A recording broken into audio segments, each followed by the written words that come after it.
नमस्कार. आज आपण 29व्या श्लोकाचा अर्थ जाणून घेणार आहोत. भगवंताचे भजन करणाऱ्यांच्या भजनाचा प्रकार व त्याचे फल भगवंत सांगत आहेत. श्लोक 29. जरा मरण मोक्षाय मामाश्रित्य यतन्ति ये ते ब्रह्म तद्विदुः कृत्स्न मध्यात्मां कर्म चाखिलम्.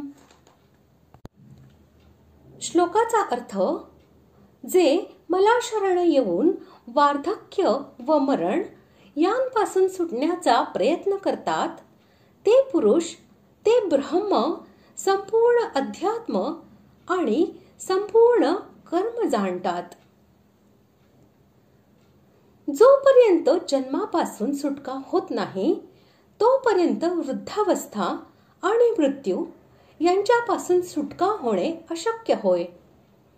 जेव्हा जीव अज्ञानजनित कर्मबंधनापासून पूर्णपणे मुक्त होऊन भगवंताला प्राप्त करून घेतो तेव्हा त्याची जन्मापासून सुटका होते. सर्व कामनांचा त्याग करून दृढ निश्चयाने भगवंतांचे नित्य निरंतर भजन केल्यामुळेच भगवंताची प्राप्ती होते. जेव्हा मनुष्य सत्संगाचा आधार घेऊन पापातून मुक्त होतो व आसुर भावनांचा पूर्णपणे त्याग करतो तेव्हाच त्याच्याकडून असे भजन घडते. भगवंतांनी याच अध्यायात म्हटले आहे, आसुर स्वभावाचे नीच, पापी व मूढ असे पुरुष मला भजत नाहीत. यासाठी 27व्या श्लोकामध्येही भगवंताला न जाणण्याचे कारण सांगताना म्हटले आहे की, राग द्वेषजनित सुखदुःखादी द्वंद्वाच्या मोहात पडलेले जीव अज्ञानामध्ये पूर्णपणे बुडलेले असतात. अशा मनुष्यांचे मन नाना प्रकारच्या भोग कामनांनी भरलेले असते. त्यांच्या मनातील इतर सर्व कामनांचा नाश होऊन जन्ममरणापासून सुटका मिळविण्याची त्यांची इच्छाच जागी होत नाही. म्हणून 28व्या श्लोकामध्ये भगवंताला पूर्णपणे जाणणारा अधिकारी कोण हे ठरविताना पापरहित पुण्यकर्मा, सुख दुःखादी द्वंद्वांपासून मुक्त व दृढनिश्चयी बनून भगवंताला भजणारा असे म्हटले आहे. असे निष्पाप हृदय असलेल्या पुरुषाच्या मनातच ही शुभ कामना जागी होते की, मी जन्ममरणाच्या फेऱ्यातून सुटून कशा प्रकारे लवकरात लवकर परब्रह्म परमात्म्याला जाणून घेईल व त्याला प्राप्त करून घेईन.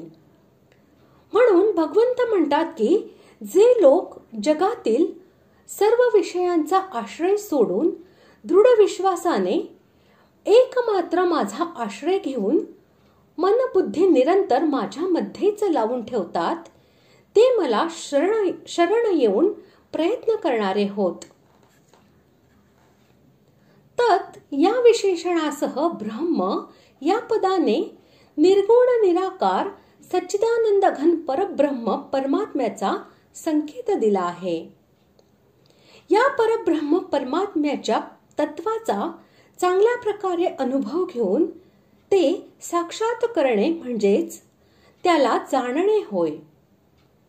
या अध्यायामध्ये भगवंतांनी ज्या तत्वाचे पराप्रकृती या नावाने वर्णन केलेले आहे, तसेच 15व्या अध्यायामध्ये ज्याला अक्षर असे म्हटले आहे, त्या संपूर्ण जीव समुदायाचे वाचक कृत्स्न या विशेषणासह अध्यात्म हे पद आले आहे.